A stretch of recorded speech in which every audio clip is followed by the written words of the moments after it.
Question number 1. 2011-12 సంవత్సరంలో జీడీపీలో ప్రాథమిక రంగం వాటా ఎంత? ఆన్సర్ 14.1%.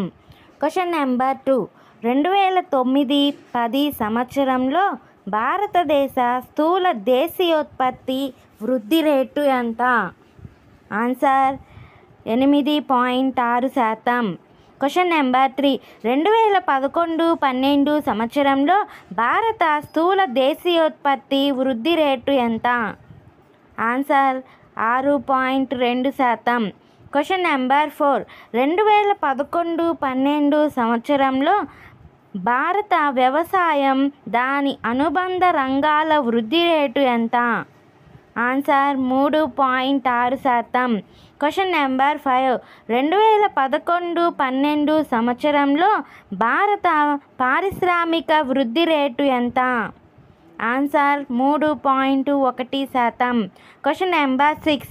కేంద్ర గణాంక సంస్థ CSO ప్రకారం 2011-12 సంవత్సరంలో భారతదేశ స్థూల దేశీయోత్పత్తి రూపాయలలో ఎంత? ఆన్సర్ 89,74,947 కోట్ల రూపాయలు. Question number 7. ప్రపంచ బ్యాంకు అభివృద్ధి నివేదిక 2011 ప్రకారం భారతదేశ వార్షిక తలసరి ఆదాయం ఎంత? Answer $1,270. Question number 8.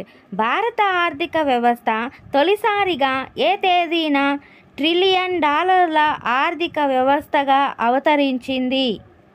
Answer 2007 April 25న. $1.0026 trillion స్థాయికి చేరుకుంది. Question number 9.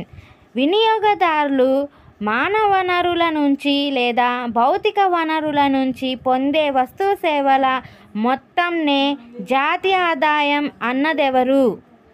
Answer Fisher. Question number 10.